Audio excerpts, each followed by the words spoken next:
Good afternoon, everybody, and welcome to the Center for American Progress. I'm Vikram Singh. I'm the Vice President for National Security and International Policy here at the Center, and we're thrilled to have you all here today for an event previewing the President's Summit in Sunnylands with the leaders of the 10 ASEAN nations next week. You know, ASEAN is part of the world, Southeast Asia, part of the world that Americans don't think about all that much, but that has been growing in importance to the United States and is of fundamental importance to international peace and security and international prosperity. The multilateral architecture that exists for cooperation in Asia rests on a foundation that was built by the ASEAN nations, not by the great powers. Indeed, it was built in response to a sense that these countries wanted to not get entangled in the conflicts of great powers in the 60s and 1970s during the Cold War. And they succeeded. No ASEAN nations have fought wars with one another since ASEAN was founded. They have increasingly managed to get control over and end internal conflicts and tensions. They have integrated their economies. They have integrated politically and culturally. And they have become the anchor for how the world engages with the Asia Pacific. The East Asia Summit, the ASEAN Regional Forum, the ASEAN Defense Ministers meetings, these are the mechanisms that countries from the United States to China to Europe use to engage with issues about all of Asia, not just about Southeast Asia. And they have grown really significant to our country. One measure is just trade. It's hard for people might not realize, but actually investment from the United States into ASEAN is greater than our investment not just in China, but in China, India, South Korea, Hong Kong, Taiwan, New Zealand combined. ASEAN's investment in the United States is over $27.5 billion, again, greater than the investment that comes from China and several other countries combined. We're trading with this region. It is a huge source of economic energy and vitality. And it is something that the Obama administration has paid close attention to, much to their credit, and in no small part due to the efforts of our speaker today. Ben Rhodes, I think most of you know, is Deputy National Security Advisor. He has had a hand in every major foreign policy initiative of this administration. I like to think of Ben, who I've had the privilege of knowing and working with for 8 years now, as an opportunity finder. Ben looks around the world and sees places where we can make things happen, places where America can do things that it hasn't done, that can actually change the world for the better and advance our security interests. And he's one of those, figures that people don't see all the time, but that behind the scenes is making a huge impact. Whether it's what people maybe know most about, his role in the opening to Cuba, whether it's how he helped guide our efforts to work towards an Iran nuclear deal. Ben is somebody who is thinking about areas of opportunity for the United States, and he's done that consistently with regards to Southeast Asia, in particular with the opening to Myanmar and with the engagement the United States has had in the region through the rebalance to Asia. So we are extremely privileged to have Ben here today. Mike Fuchs, Senior Fellow here at the Center and the former Deputy Assistant Secretary of State for the region. We'll be doing a conversation with him. They'll talk for a while. They'll open it up to you all for questions and answers. We've got about an hour, and I'm really looking forward to it. I just want to also acknowledge we have representatives from the U.S. ASEAN Business Council here. They're holding an investment summit right after the Sunnylands Summit. I think that'll be in San Francisco, which is a terrific initiative. Ambassador Ving from the Vietnamese Embassy is here. Thank you, sir, for joining us. And with that, I'm going to welcome Mike and Ben to the stage to get us started. So thank you all very much, and give them a warm welcome.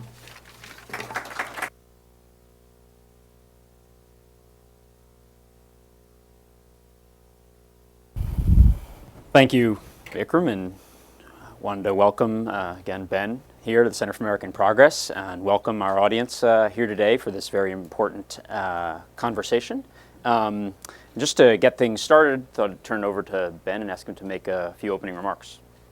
Sure. Well, thanks for being here today. Thanks, Vikram, for hosting us and for those opening remarks. I'll actually just pick up, where Vikram left off in some respects. We have put a lot of focus on ASEAN over the course of the last 7 years. And when the president sat down with a number of us on the second part of last year and looked ahead to what he wanted to do in his final year in office, one of the things that he put forward was this notion of having a standalone U.S. ASEAN summit here in the United States.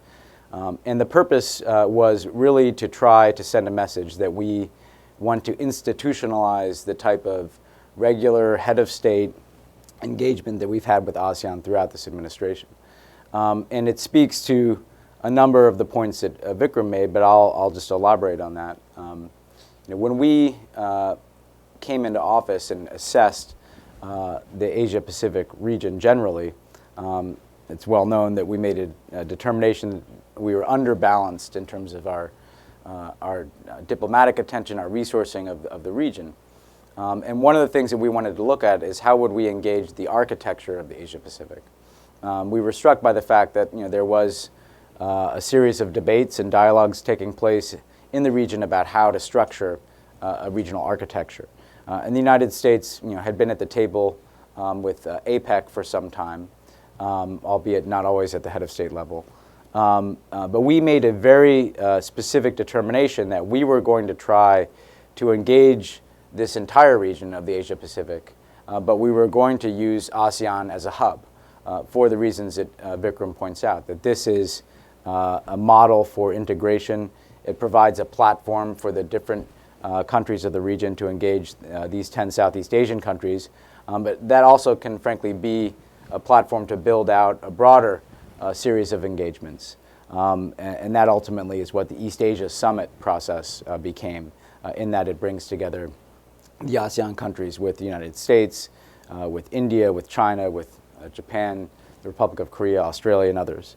And again, it was our judgment that the United States needed to have a multifaceted approach to engaging the region, so that you have APEC on the trade and commercial side, but that you also have, through ASEAN and the East Asia Summit, a forum to address economic issues, trade and investment issues, but also political and security issues that are going to be critical to the region's future. And so we got into essentially creating the habit of there being the annual head of state attendance at the U.S. ASEAN Summit in the region and at the East Asia Summit. In terms of how we've approached that, first of all, we have very much supported, from the standpoint of trade and commerce, the integration of ASEAN. In our judgment, the more ASEAN is able to establish a community in and of itself, the easier it is for us to address issues involving our investment relationship, our trade and commercial relationship. So we've welcomed the evolution of the ASEAN economic community, and that has allowed us to ramp up our trade relationships. And the fact of the matter is, again, this is a region that is going to drive a lot of U.S. growth and job creation going forward. It already supports, in our estimate, over 500,000 American jobs. And again, as Vikram noted, is a source of significant trade and investment. We also have a number of TPP countries within ASEAN when we look at Vietnam, Malaysia, Singapore, Brunei. And there's the potential for other ASEAN countries going forward to come into TPP. So we've had this evolving and deepening trade and commercial relationship with ASEAN and with TPP, and I think that is a platform we're going to continue to grow. At Sunnylands, the President's focus in the economic session is going to be on innovation and entrepreneurship.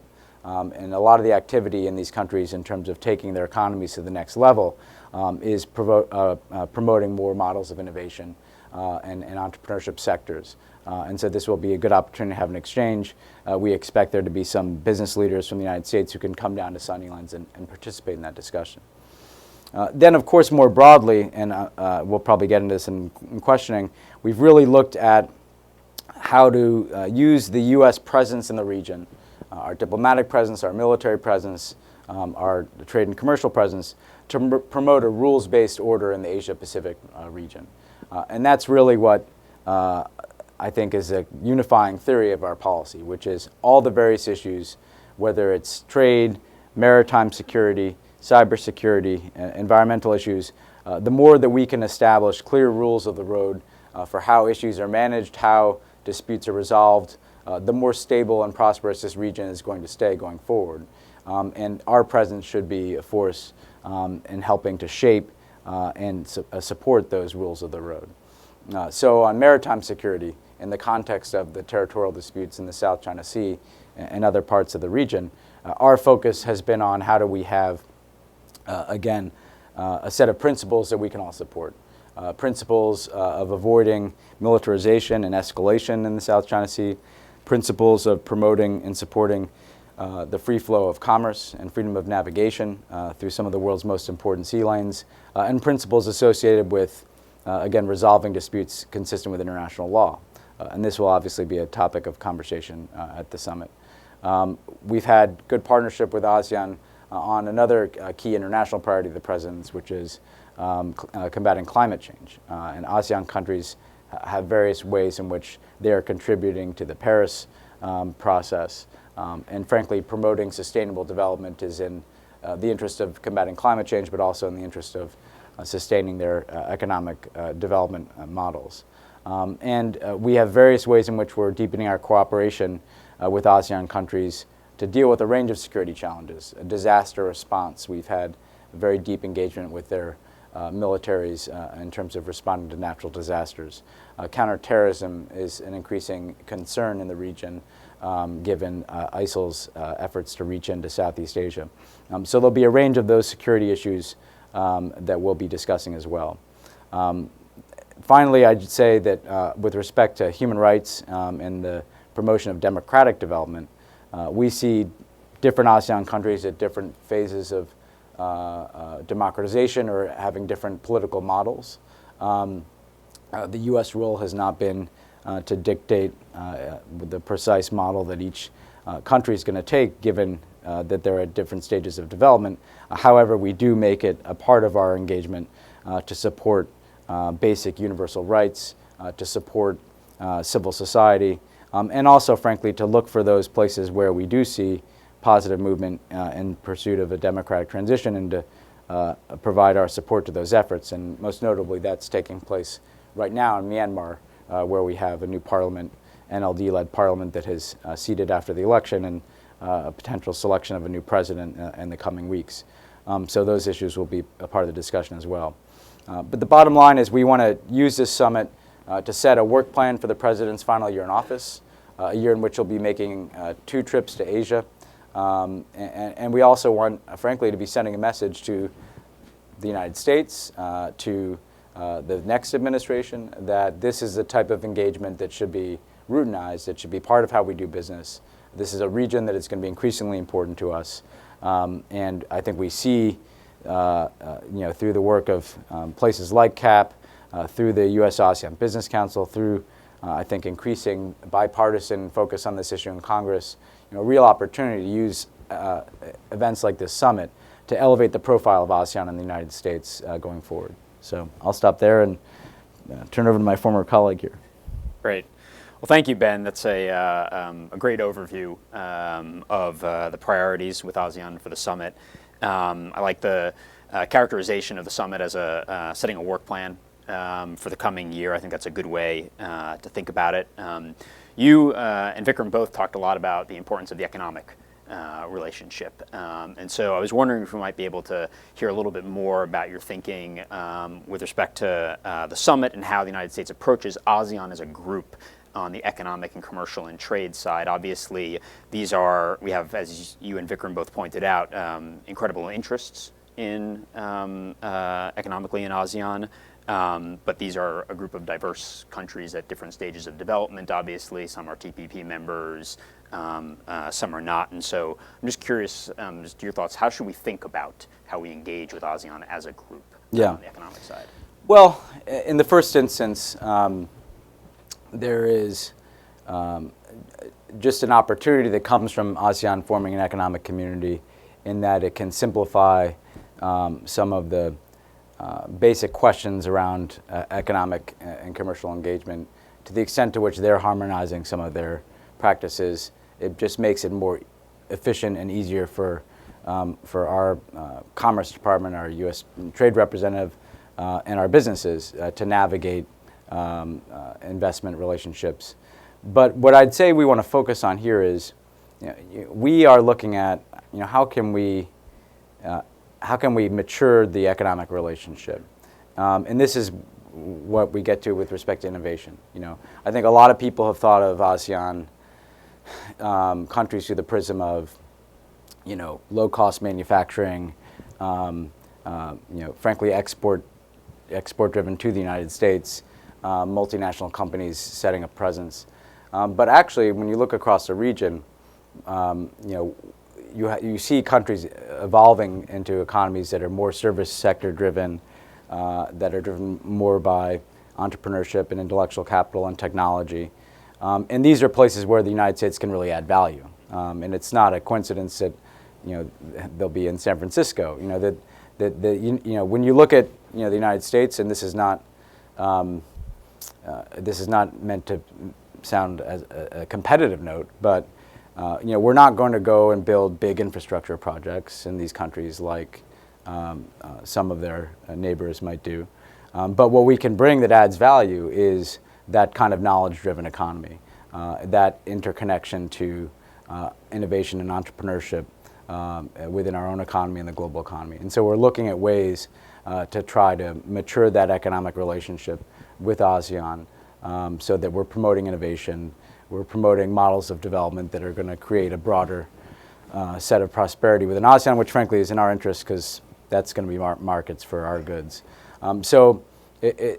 Yes, some of this will just have to do with how we continue to open markets, how do we continue to create advantageous investment relationships that are mutually beneficial, but also how can we continue to elevate the economic engagement so that it's bringing in technology sector, it's bringing in a knowledge-based economic relationship, and that ultimately is going to be a positive driver of growth within ASEAN, and ultimately that's good for us. I think TPP simply just raises questions about, the TPP countries obviously want to know when we're going to be able to approve TPP, which we'll be working on hard this year.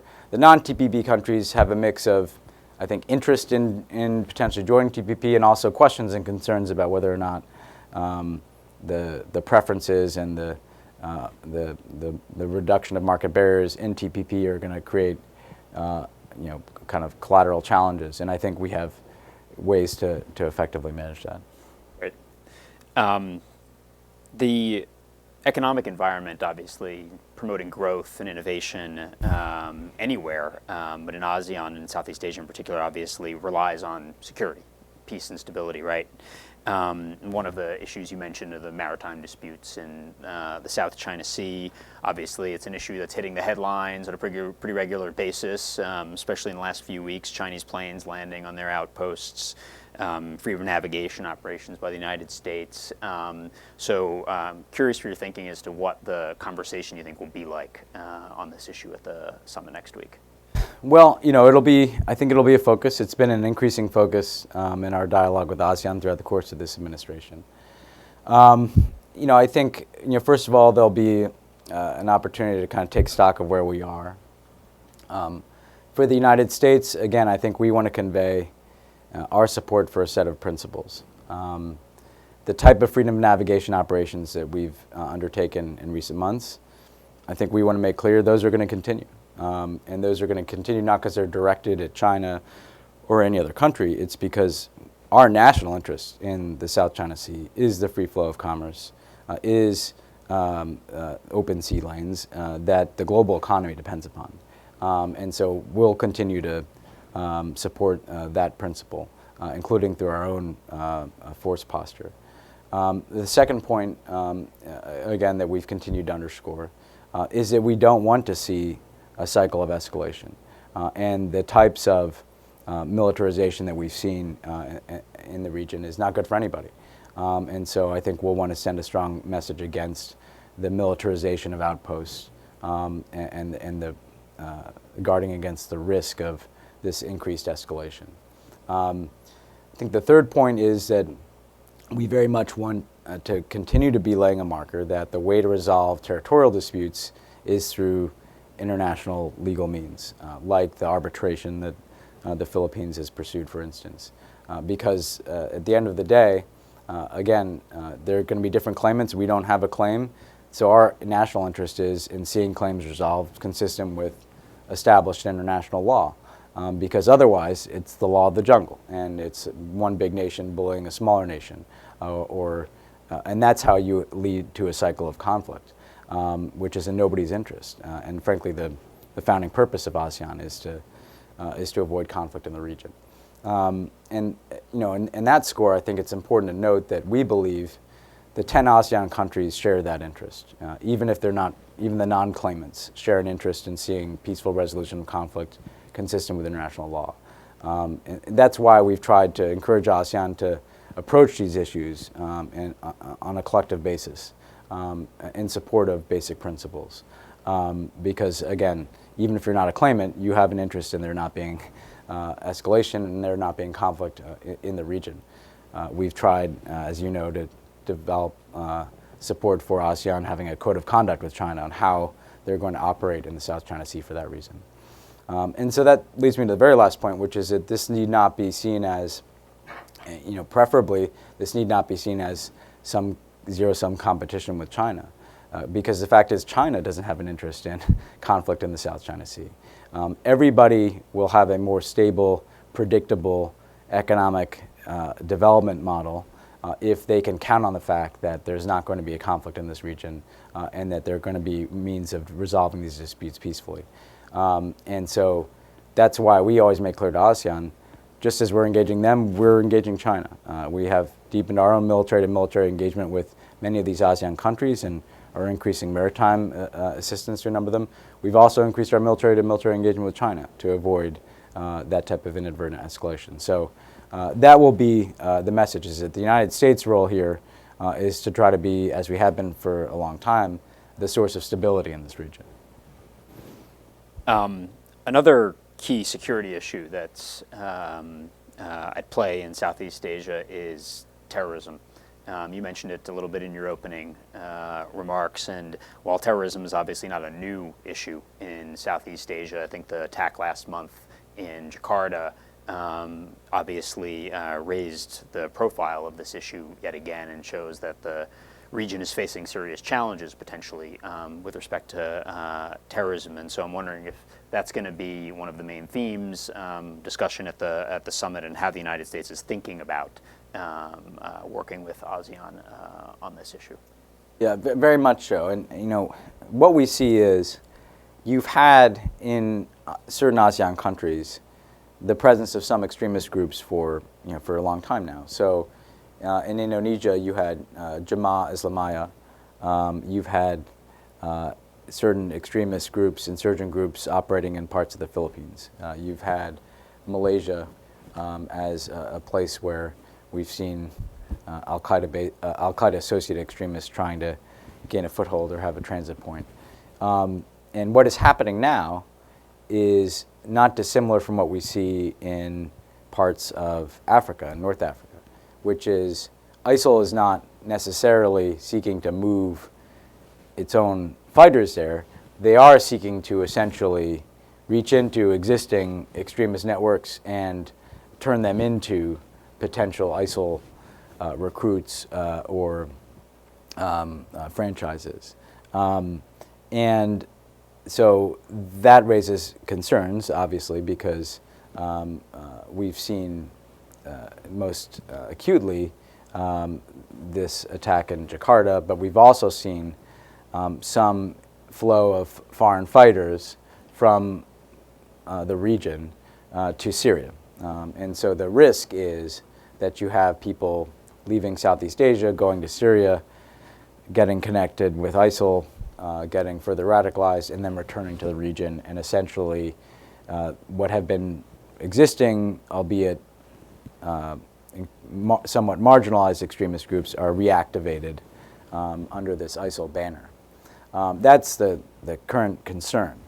And so I think we'll want to be deepening our engagement with these countries, including in ASEAN, to talk about how are we stopping the flow of foreign fighters, how are our intelligence and law enforcement communities cooperating to monitor the potential flow of foreign fighters, and we've been working harder to track these networks and these flows of people. How are we, again, redoubling our counterterrorism efforts, that had, for instance, great success in Indonesia over the years in grinding down Jamal Zamaya. Well, now we may need to be looking at ensuring that we're re-energizing those efforts so that those groups don't reemerge under an ISIL banner. And then how are we countering violent extremism? Because we see, through ISIL's use of the internet, I think any of us who travel to Southeast Asia know that if you're in Indonesia or you're in Malaysia, these are incredibly connected countries. Facebook, Twitter, social media, mobile phones are prevalent.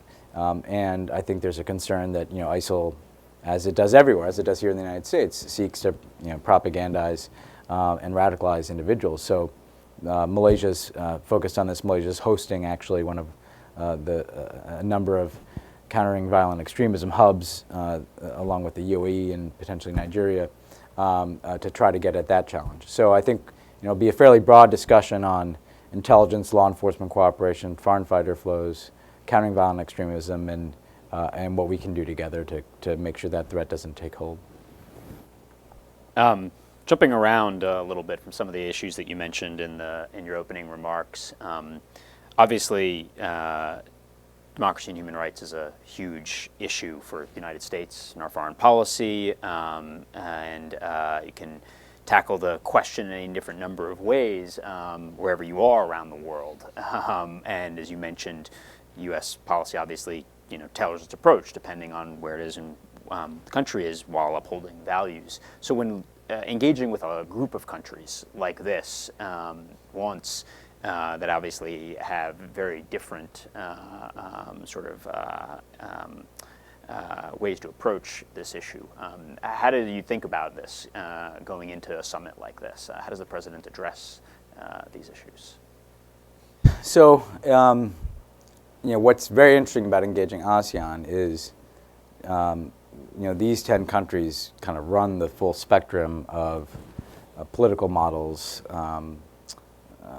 Some are countries that, again, we would view as democracies. Some have more closed political systems. Some are consciously evolving in a more democratic direction.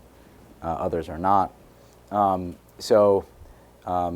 In engaging the collective of ASEAN, I think it's difficult to be prescriptive in the sense that the issues are going to vary country to country.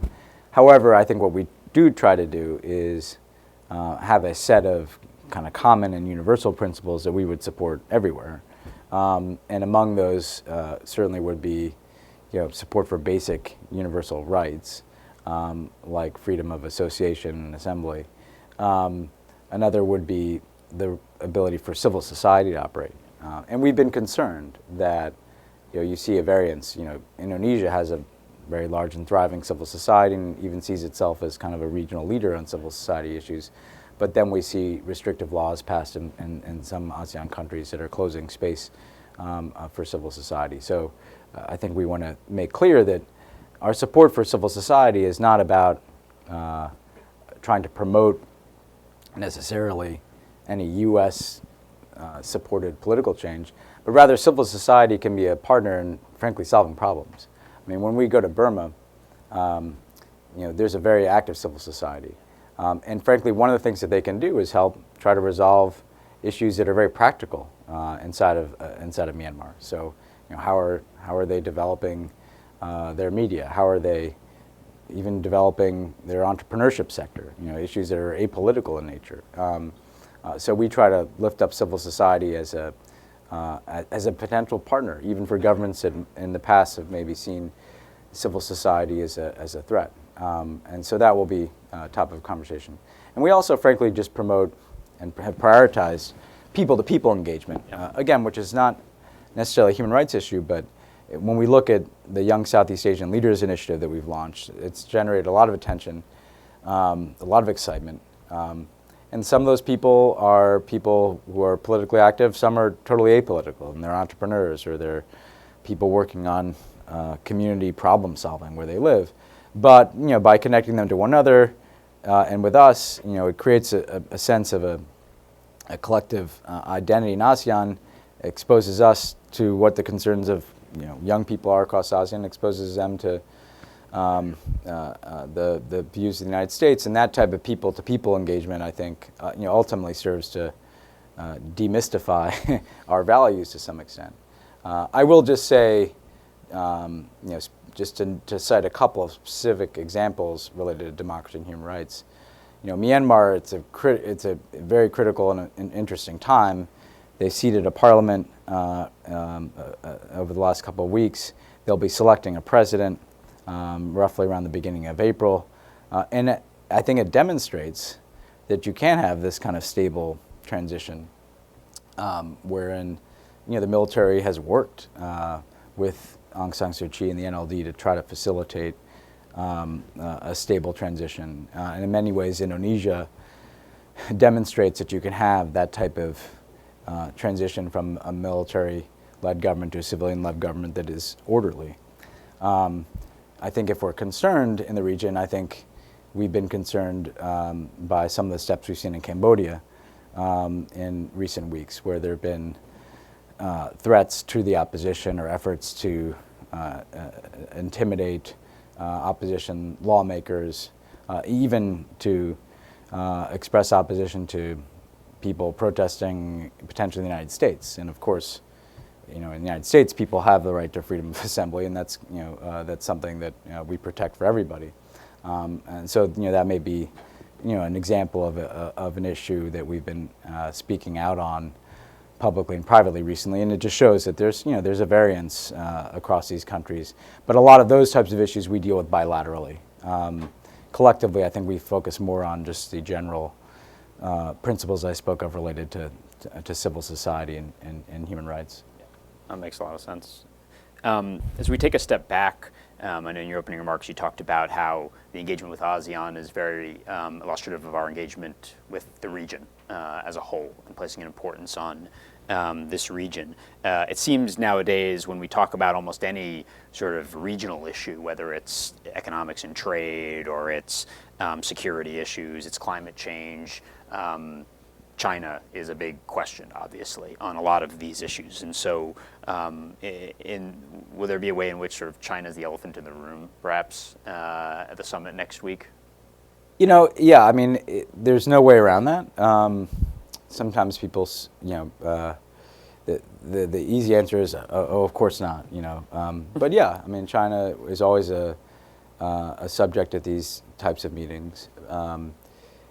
But I think part of what we've tried to do is just be open and transparent about how we approach the issue. And the fact of the matter is, what's interesting is, look, at any given time, when we look at our relationship with China, there are going to be issues where we're working very well together. I mean, climate change, we wouldn't have had a Paris Agreement without China. They're critical to one of our leading foreign policy priorities. At the same time, we have had differences over the South China Sea and our freedom of navigation operations. But I think there's an overarching point here, which is that the countries in ASEAN, I think people often seek to analyze, well, some of them have their own issues with China, their own territorial disputes with China, and therefore they may want us to be more present. Others may be more traditionally aligned with China, and so they're not sure what to make of that. I think the bottom line is actually countries want the U.S. and China to have a good relationship. So in the American prism, through the prism of American kind of politics, and I think that it's often viewed as whether or not certain countries may want us to mix it up with China. When the fact of the matter is, I think what the countries in ASEAN mainly want is stability in their neighborhood, and they know that a constructive U.S.-China relationship benefits that stability. So we always make the point. We are not in the business of trying to prevent China's rise. In fact, China's peaceful rise is very much in our interest and in the interest of the whole region, because that's, again, further to the development of commerce and economic development.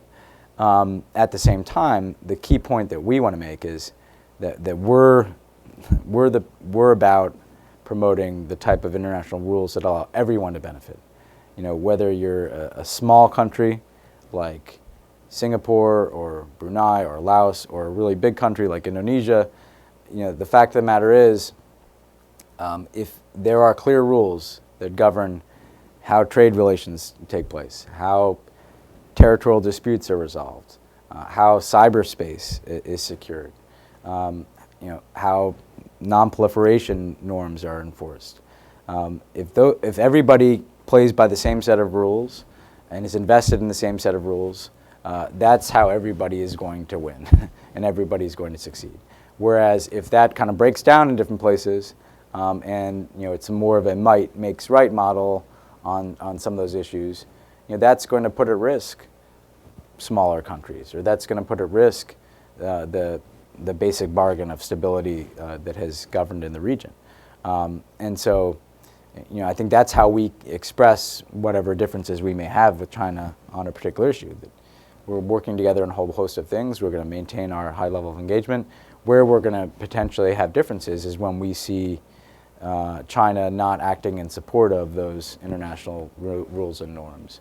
And frankly, we would do that with anybody. It's not directed at China. It's just a basic principle that we would support no matter what the issue. So, last question before we open it up for some questions from the audience.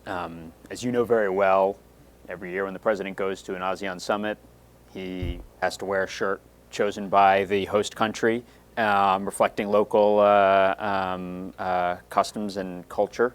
So I think we have a picture, perhaps, actually, of one of the more recent ones up here. That's right. So the real big question for next week is, of course, right, it's our turn to host, right? So we get to choose what everyone wears. Cowboy hats? I'm gonna let the suspense kind of govern here for the next couple of days. I think you can rest assured that it's going to be a little bit more moderate in taste. May just be kind of a no tie situation. I will tell you that Vikram knows that I have kind of a multifaceted job, and at times my job has been to be there when this shirt situation is dealt with. And I won't name the country because I don't want to cause a problem, but there's one year in particular that was a particularly uncomfortable shirt. And you would have thought that I had designed the shirt. But I will tell you that we made an adjustment, which is that we now are able to get the shirt in advance. This is, I don't know if I'm spilling any diplomatic protocol thing, but it's very good for your boss to know exactly what to anticipate. But I have to say that we were talking about coming in. I actually have grown to really like the unique energy and cultural spectacle that accompanies these ASEAN summits, because you really do. Countries take it very seriously, and it's whether it's the shirt or the dress or the cultural performances or the meal that is put on, and here I'll close with you on a kind of serious note for you, that these countries are not widely known in the United States necessarily. Some more than others, obviously, because we have large diaspora populations from Vietnam or Laos or Thailand, but. I think increasingly Americans, these places are going to matter to Americans, and the fact that there is a kind of cultural component and an introduction to the American people of these important growing Southeast Asian countries, I think is an element of the relationship. So for all the drama and sometimes comic drama that accompanies the attire, it's all part of, I think, getting to know one another. So. I think it's well said, and we'll stay tuned to see what the attire will be at Sunnylands. So we have some time for a few questions, I think. If you raise your hand, Billy will come around with the microphone. If you would, just maybe state your name and affiliation to start. Just start with Professor Acharya right over here. Amitabh Acharya. I chair the ASEAN Studies Initiative at American University. Question for Ben Rhodes. ASEAN usually has something we call 10+1. So the American president, the other leaders go to ASEAN, ASEAN sets the agenda, and of course consultations, based on consultations. Now this meeting, especially if this gets institutionalized, is not 10+1, but it's 1+10. Which I assume that the agenda will be set primarily by the United States, of course in consultations. So my question is, would it not detract from this idea of ASEAN centrality? And might it give the perception that the US might be devaluing its participation in East Asia Summit, which is a 10+8 or 10+6 kind of a meeting? So, that, and also if you can just comment a little bit on the modalities. Is it going to be an informal meeting with people wearing shirts and chit-chatting over a fireplace? Well, in California it's warmer, but or is it going to be structured, and what will be the priorities on the agenda? And one small clarification to Vikram's point, but it's extremely important for ASEAN. No ASEAN country has fought a war with another ASEAN country as a member of ASEAN. So that's why people go to ASEAN. The only exception is the Thai-Cambodian border skirmish about the pre-BR temple. But getting into ASEAN means there has been no record of intra-ASEAN war as ASEAN members. Well, on your first question, no, it's still very much a 10+1 relationship. You know, ASEAN centrality is a key principle, as I indicated at the beginning, of how we view the regional architecture.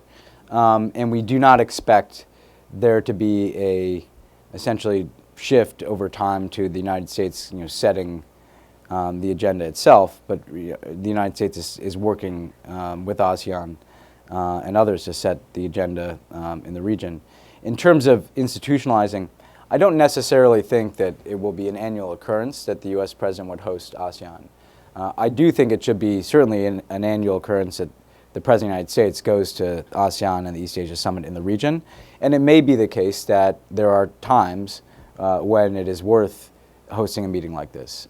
So I think that I could foresee, frankly, look, I could foresee a new president wanting to host a meeting like this just simply to set the agenda and get acquainted with their fellow ASEAN leaders, but not necessarily an annual occurrence. In terms of, and why are we doing it again, I think we've done a lot of work with ASEAN over the last 7 years, and we want to close strong. We want to make sure that on all the different initiatives we've had with ASEAN, that we know how we're going to get from here to the end of the year or the end of the presidency. And so this is a chance to kind of set that work plan.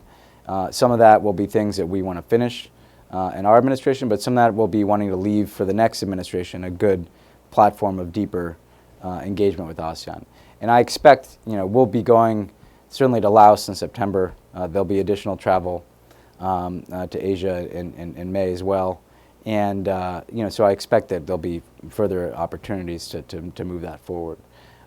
So as I indicated at the beginning, this is very much about what is the work plan for the year, for the rest of the presidency, and ways that can close out what we've done, but also kind of hand the baton off to the next president. So this is in good shape. In terms of the work plan at the summit itself, there'll be a session on the first day that is focused on the economy, on innovation, entrepreneurship, as I was discussing. That will include potentially some business leaders from the United States. Then there will be a working dinner that is more kind of a wide-ranging discussion about the different trends in the region. And then the second day there will be a long session on political and security issues. Secretary Kerry will be there, Penny Pritzker, our Commerce Secretary, Mike Froman, our U.S. Trade Rep, so they'll be doing meetings with their counterparts as well. It will be less formal than I think normal summits are, but it's ASEAN, so I think it's it's still fairly formal in the sense that there'll be plenary sessions. But I think there'll be opportunities for the leaders. It's kind of a sprawling complex to pull each other aside, to go on walks together, to just get acquainted outside of the trappings of government offices, and so that should hopefully promote some more free-flowing discussion than is often the case at the more predictable, each country makes one intervention type format that we have at most ASEAN meetings. This gentleman right here, perhaps. Yes, please. Thank you very much for today's discussion. My name is Tatsuya Mizumoto from Jiju Press, which is Japanese wire service. I have two questions about North Korea.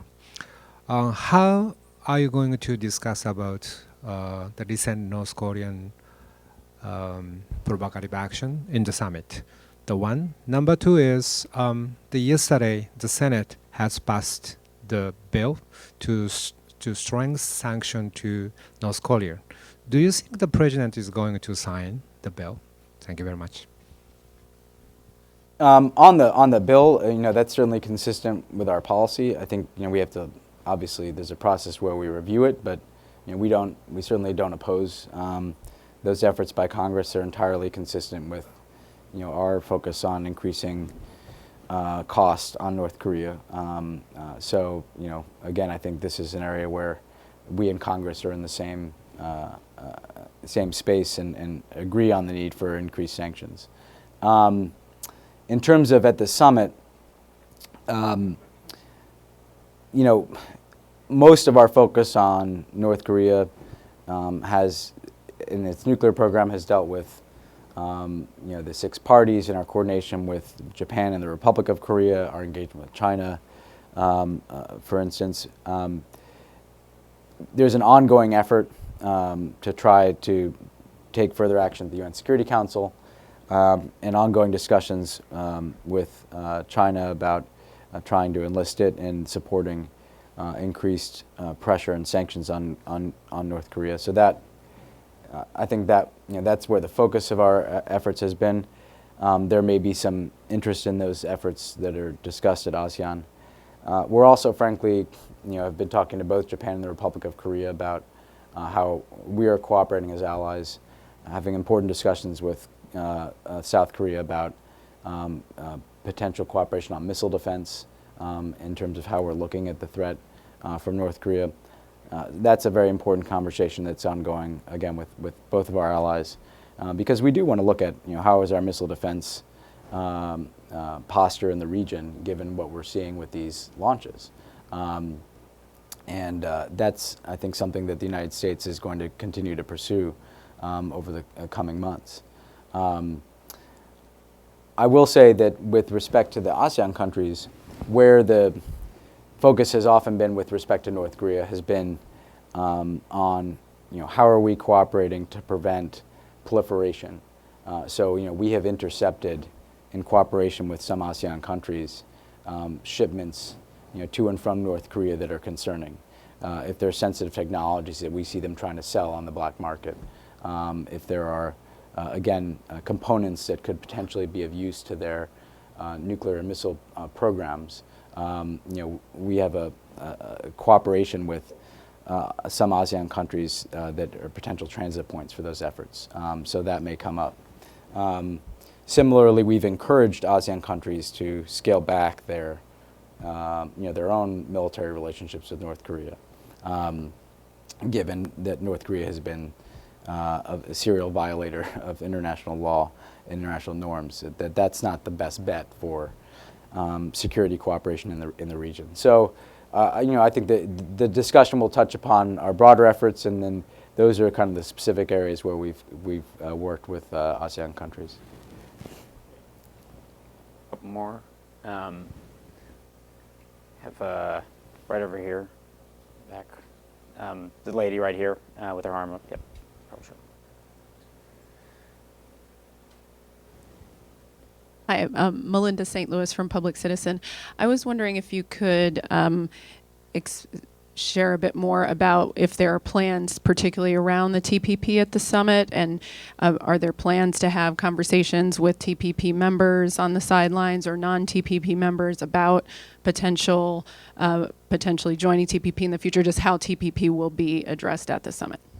Yeah, I mean, I think that, first of all, the president will be able to update them on how this is a top legislative priority for us to get TPP approved this year,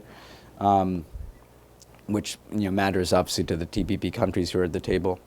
I think both the president and Mike Froman, who will be out there, will have an opportunity to provide a sense of how TPP is going to work, both for those countries who are part of it, but almost more importantly for those countries who have an interest in joining. And so giving those countries a sense, those countries that have expressed interest in joining, of what that process looks like, and of what the types of steps are that are necessary for a country to move in the direction of joining TPP going forward. Our approach has been, let's get it approved, let's get it implemented, and then there can be a discussion about adding additional countries. But I think, given the interest that we've heard from, Indonesia and others, we'll want to at least be giving countries that sense of what the process is like going forward. And then lastly, I think, some countries may just have concerns about how TPP may impact their own economies if they're not a member. And again, I think we want to, we want to convey the sense that, we have a broader relationship with each of these countries and a broader relationship with ASEAN that, will continue whether or not you're in TPP or not. TPP does, I think, provide additional benefits for countries, and it sets a set of higher standards. And again, giving countries a sense of what those standards are is important, because the countries, I see my friend Ambassador Vin here, like Vietnam, who've been in part of this process, they know very well, what goes into being a TPP country. Some of the countries that are expressing an interest, they may not know, okay, what exactly are the labor standards? What are the environmental standards? What are the intellectual property protocols? And so I think we have an opportunity to begin to give people that sense as they are, as they themselves are considering whether they want to try to join the TPP process going forward. Great. I think we have time for maybe one last A couple more if you want. Yeah. question. All right, great. How about back here? This gentleman, yep.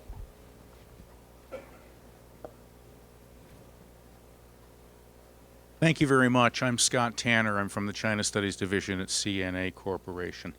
I wanted to ask, how does the United States feel about the response it's gotten from its ASEAN partners to the Lassen and Wilbur FONOPs in the last couple of months? I realize, of course, obviously, some of the countries here have claims in the region that were transited, some do not. And how does this sort of thing get addressed within the context of this kind of a summit of the entire ASEAN entity? So I think we've had very positive reactions from ASEAN to our freedom of navigation operations. Some are more vocal than others, and I think that's to be expected. We do not see it as a role for individual ASEAN countries or ASEAN as a collective to kind of have the appearance of being the public voice in support of our FONOPs. So we wouldn't. It's not as if we're seeking a dynamic where everybody has to kind of issue the statement. What we do want, however, is for ASEAN countries to support the basic principles of freedom of navigation, of the free flow of commerce, of, again, the not further militarizing the South China Sea. So where we do, rather than trying to focus on an individual operation of ours or not, we do try to get the focus of ASEAN with us on supporting those basic principles that we think are in everybody's interest. And again, our view is the more ASEAN is able to speak with one voice on this, the better.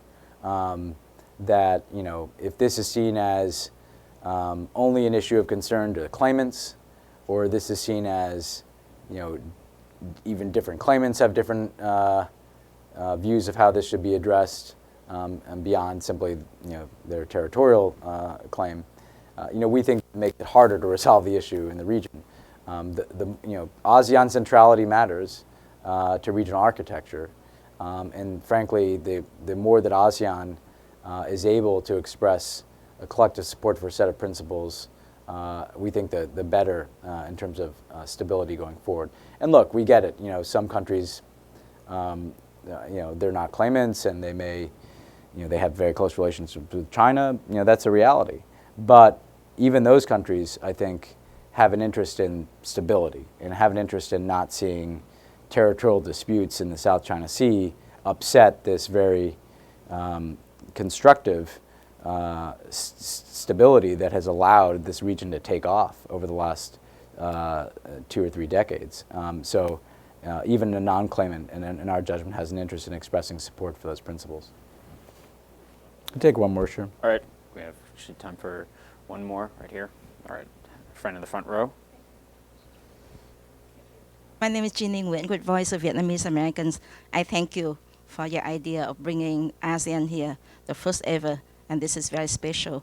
So I would like to ask you how to apply the rules of law in every aspect and help ASEAN to take the role to enforce it. The question is there an enforceable mechanism after the COC or the DOC, or given all the actions that China has stepped up for the last week even? The DOC doesn't make any sense to them.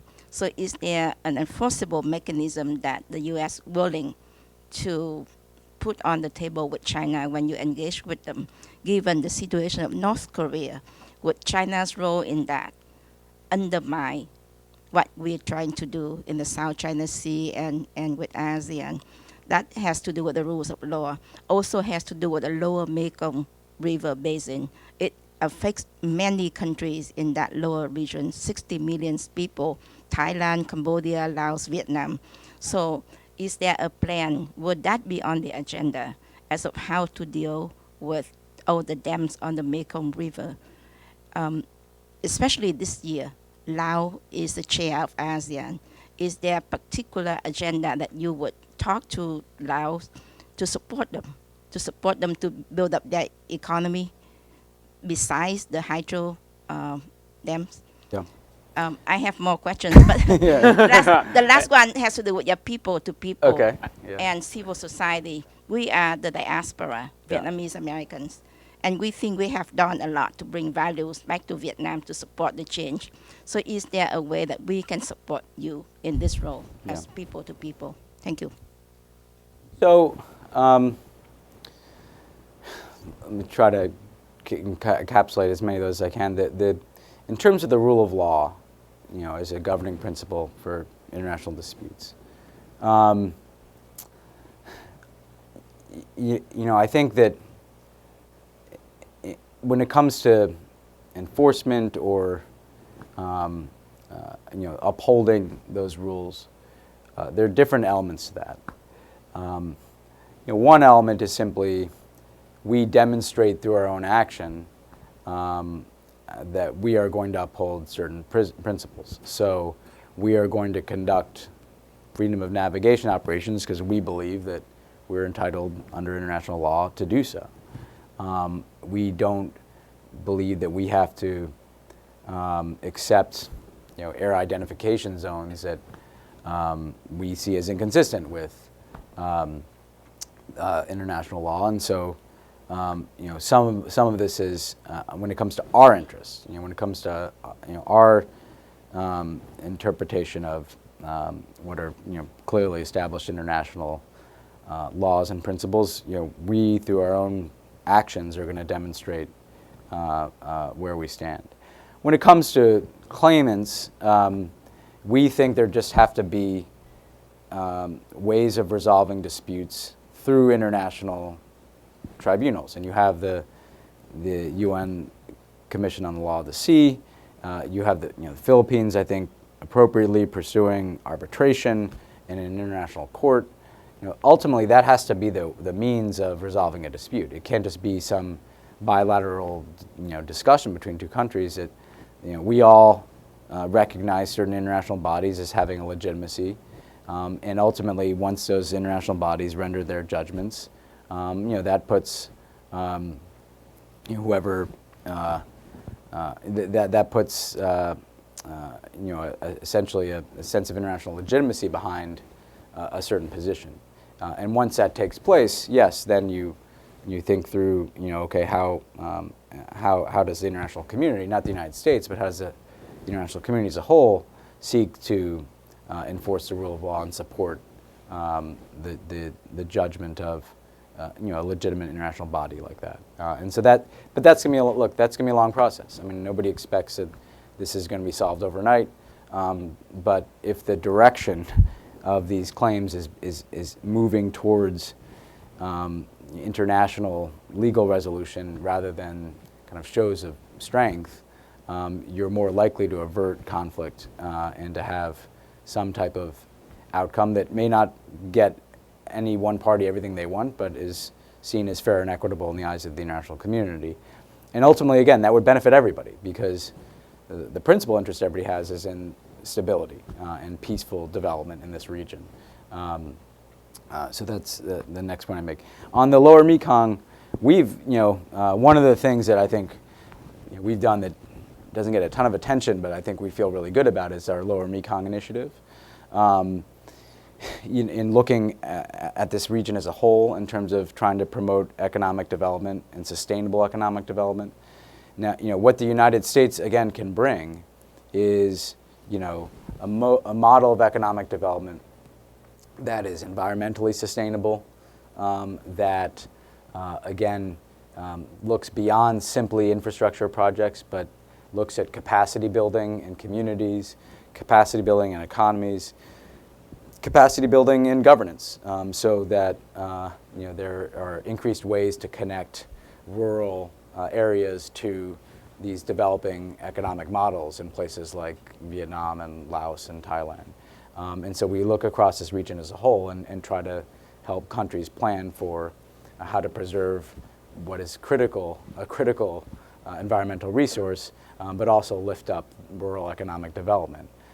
I went to Laos late last year, and this was a focus of mine, which is, when we look at, yes, they have big hydroelectric projects on the Mekong.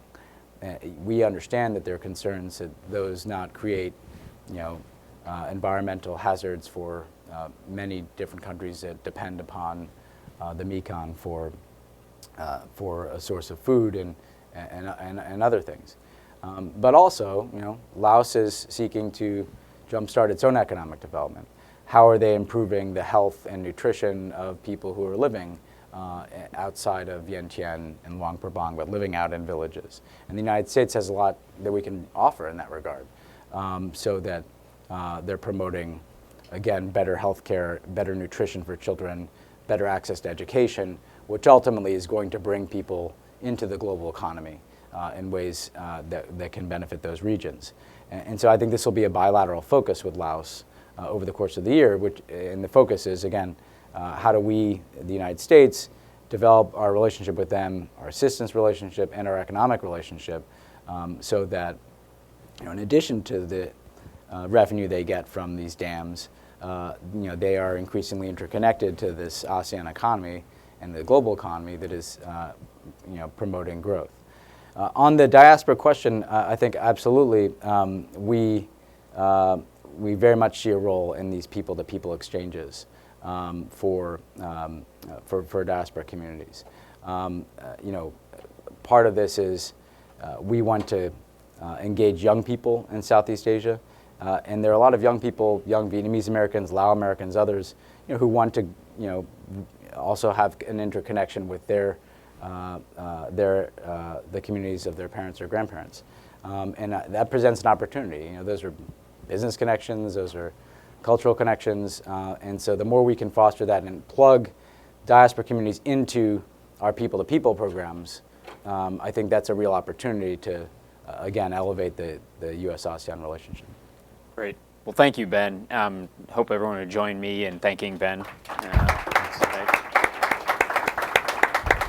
Thank you all for joining us.